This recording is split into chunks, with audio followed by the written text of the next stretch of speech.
الحمد لله رب العالمين والصلاة والسلام على سيد المرسلين أما بعد فأعوذ بالله من الشيطان الرجيم بسم الله الرحمن الرحيم. My dear sweet Islam brothers and viewers of social media, let's recite Durud and Salam. As-salatu was-salamu alayki ya Rasulullah wa ala alika wa ashabika ya Habiballah. الصلاة والسلام عليك يا نبي الله وعلى آلك وأصحابك يا نور الله. Excellence of reciting Durud and Salam, the Holy Rasul sallallahu ta'ala alayhi wa alihi wasallam stated, whoever recites Salat upon me one time, Allah Azza wa Jal sends 10 mercies upon him, forgives his 10 sins and raises his 10 ranks. So my dear Islam brothers, try to make it a habit of reciting Durud and Salam upon the beloved and blessed Prophet sallallahu alayhi wasallam. Sallu alal Habib sallallahu ta'ala ala Muhammad sallallahu alayhi wasallam. Today's topic on the excellence of call to righteousness on page 339. Before I mention the method of wudu according to Imam Abu Hanifa, may Allah be pleased with him, we first of all need to make the intention to at least once to practice and to correct our method of wudu. Now, a lot of us, we do make wudu, but we've never really sat down with anybody and performed wudu by someone inspecting us, like an ustad or a muballigh of Dawateislami, or traveling on the Madani Qafila. And this way, like I mentioned in the morning, that the wudu is the key to Salah. Like if you have a house or a vehicle, you won't be able to open that house if you don't have the correct keys. And same with the car, you won't be able to drive that car if you don't have the correct teeth on them keys. So it is important that just for once, get this sanad, get that certificate, sit with someone. Either ask myself, ask Ustaji, or ask any of the muballighs who have done the practical method of wudu. Then inshallah, you only need to do this once, and hopingly, inshallah, you'll rectify a lot of mistakes. Because if majority what you are doing, you're coming into the masjid, your wudu is not correct, you're making that effort, you're getting up for Salat al-Fajr, that minute that you're doing it, you'll be wasting it if your wudu is not correct. Okay? So inshallah, very briefly, I'm going to go through the method of wudu. But if you don't understand, inshallah, you can ask me afterwards, and then I'll help you correct some of the parts. Alhamdulillah, it mentions here, the above parable shows that Sayyidina Imam Shafi'i rahmatullahi ta'ala rectified the mistakes of a young man about wudu. People would make mistakes in wudu even in the era. Today the situation is even worse. It is observed that the most Muslims do not know how to make wudu correctly. Therefore, let's learn the method of wudu. It is stated on page 7 to 13 of the book Namaz Ki Ahkam. These are the laws of Salah in English that can be obtained from Maktabatul Madina as well, or online in the Dawateislami website, inshallah. So this book is published by Maktabatul Madina, the publishing department of Dawateislami. It is mustahab to sit in an elevated place, and you should be facing the direction of Qibla. Making the intention for wudu is sunnah. If made without intention, wudu still will be valid, but will not earn the wudu making person reward. The willingness of the heart is actually an intention. To make a verbal intention is preferable, provided the intention is in the heart is present. Make the verbal intention in these words: I am going to make wudu in order to fulfill the commandments of Allah Azza wa Jal to attain purity. Now recite Bismillah. We all know Bismillah. It is a sunnah. But rather recite also Bismillahi walhamdulillah. By the benefits of putting the walhamdulillah there, by its blessings, angels will continue to write reward as long as one is in the state of wudu. Now wash both hands up to the wrist 3 times. So you know where your wrist is. Okay? And turn the tap off. Now, excuse me. In this country, we have taps. And when I went to Morocco, I only saw one tap there. And what they were doing, they were filling the buckets up. And with the buckets, they were making wudu. Now, for us, according to Imam Abu Hanifa, that if we dip our hands into the water, that water becomes used. So, but I saw a lot of Moroccans, mashallah, making wudu, but they were dipping their hands in the bucket and then they were washing their hands. But what we would do, we would pour the water into our hands and then wash them. But amazingly, that amount of bucket that they had, it was sufficient to make the whole wudu. But what we do is we use taps here and the water is wasting so much that, on the day of judgment, if we are coming to the masjid and we are wasting water, we would be questioned. We will be questioned on the day of judgment for doing israf, for wasting water in the masjid. So we have to be careful and ponder regarding this. So once you've turned off the tap, do hilal. Hilal is putting your fingers, intermixing them, because when you're washing your hands like this, your fingers are closed, so they're not actually passing through the fingers. So do hilal. Okay. So once you've done the hilal, use a miswak at least 3 times in the right, the left, and the lower teeth. Rinse the miswak each time.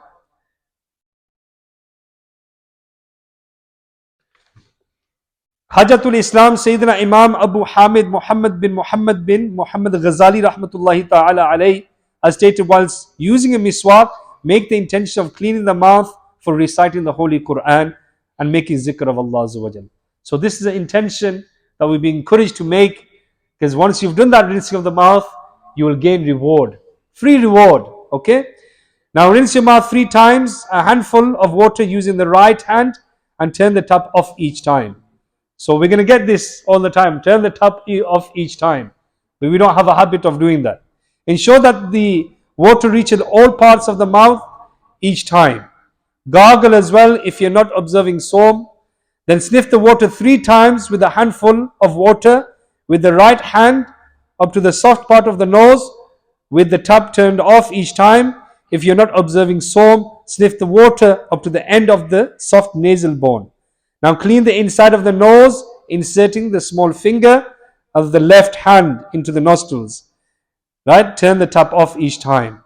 So we are rinsing, we are taking a handful of water with our right hand. Right? We are sniffing with our right hand and we are blowing with our left hand. What we're doing is we're going like this. Some people are, what they're doing is they're taking the water into the mouth as well and into the nose. They're doing a double thing here. Right? There's not sufficient water to sniff up. You've used that for the mouth. So try to do separate occasions of this, so that the water does reach the soft bone of the nose. And obviously if you're fasting, so means fasting. Yeah? Do not sniff the water right to the top. And if it passes that part, what's going to happen is going to invalidate your fast. Right? So you have to be careful. And same again, Amir Ahl Sunnah Damat Barakatum Aliyah, this is something to add on, that when you're fasting, ghusl becomes farz, doesn't it? So it's advisable that you perform your ghusl before. Yeah? Because obviously the 3 farais is what? Rinse in the mouth, you're going to gargle at the same time. And if you're fasting, you can't gargle. How are you going to get water to pass all over the mouth?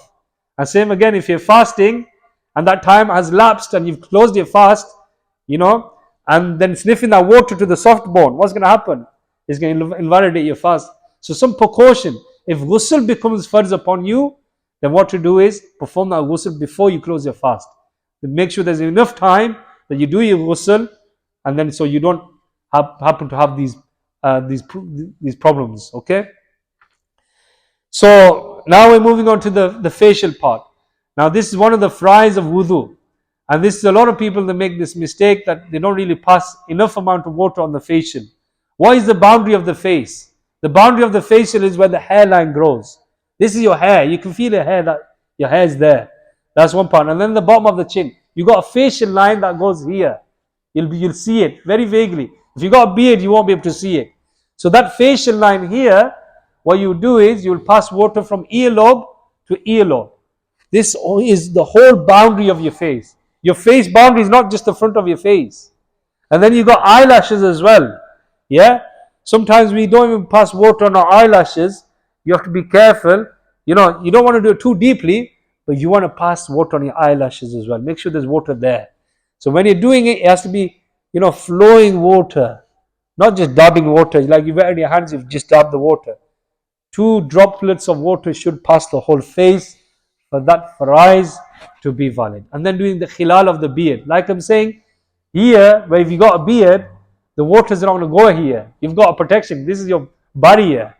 But you want to get water into that, your shield. So you have to get it in there by doing the hilal of the beard as well. Right? And then make sure it's going where your facial line is as well. So that's your facial line. But, let's observe for a few moments. Are we doing this correctly or not? Something to think about. Yeah? So in the next part, after the facial, so after the face is, you want to tell me, is it the arms? The right arm first, yeah? So the fingertips, this is where you're going to start from, not from your wrist. Okay? You might put water there, but from the fingertips and to the elbow is first to wash. Okay? But it's mustahab to wash halfway up. A lot of people wash like this, right? You might have a bucket, you might pour some water and you might wash like this. But when water flows down, this part will become dry. Water will not reach this part. For those who have this kind of habit, then they need to ponder over this. Because obviously, this is one of the farais of wudu as well. So the way you're going to do it, you got the tap running very slow. You're going to moisture one. This is the Media Ahl Sunnah teaching is this. And saving water at the same time. So I've got one is up to here. So one is done. And then I'm coming back to the second. And then I'm going back to the third. But what do we do? 1, 2, 3. You've used double amount of water there. Okay? So be careful of doing this method. And if you've got a habit and you can't change that method, do bear in mind that you don't miss this part as well. Okay? But I advise you to wash like this if you can. Moisture the whole hairs, the tiny little hairs you've got in your arms. Same again with the left fingertip to all the way to the halfway. If you wash up to there, no problem. But to safeguard, you might just be just below the elbow. So that's why it's sunnah, it's mustahab to wash halfway up. Okay? And then doing the massa, quarter of the head, what you will do is you turn off the tap again. A lot of people, what's happening is they're talking with the neighbor, they're having a little chit chat, and water is flowing, right? And sometimes waiting for warm water as well. You get the rewarded double if you do wudu in cold water. Yeah? So Allah rewards you double. But apparently we come across some people, they let the water flow and wait till the hot water comes. And this is like you've wasted about 2 buckets of water. And you know what Amir Ahl Sunnah says? Get a bucket, right? Let the water flow, and then use that bucket to either clean the tiles, or clean the bathroom, or clean the washroom. Yeah? So you're not wasting water, but you're still using that bucket of water for other things as well. Okay? So the way to do the massa, right, is to wet the hands. Yeah? You got the 3 fingers here. So I'm going to demonstrate the 3 fingers. These 3 fingers, you put the index finger apart, the thumb on the part. So close them together. You take that part all the way to the back, right? And then you get now your 3 fingers are used now. You can't use them anymore. Okay? Now you got the palm of your hand, the palmy aspect. You bring that back. Okay? And then you've got the index finger. This can go into your ears. Okay? And you've got the thumbs that are going to go back of the ears. And then just clean the inside of the ears with the index finger. Okay? And then use the back of your hands. Now some people come forward like this. Don't come forward. You either come, you come outwards like this. Okay? Outwards. Don't bring your hands forward. Okay? And then the last and final, washing the feet. Doing the right first, but wash halfway up. Not just up to the ankles. Halfway up is mustahab. Halfway shin. We know what our halfway shin is? Halfway shin is here. Okay? So try to wash a bit above your ankles. I know it's first to wash just on the ankle side, but just a bit above the ankles is mustahab. And try to moisture with something like soap in between the fingers. Turn off the tap when you soaped your finger, your tiny little fingers, right? Run your fingers inside it. Because what happens is we've got shoes, and it creates odors in our feet. The whole day is hot weather outside as well, and you tell me you wash your feet, and run your fingers through your little toes, and just give it a smell, and you realize the odors are still there because you've not washed it with soap. Try wash it with soap, and then once you've moistened it with soap, then wash it off. Okay, and do it above the ankles, halfway shin, which is mustahab. And then you've got certain du'as to read. The second kalima, yeah, you've got Surah Qadr.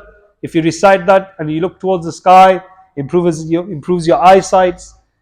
Yeah, so inshallah, these du'as are in the wudu area for you to read. And we've already put them in. So hopingly, inshallah, I've just done a brief method of wudu.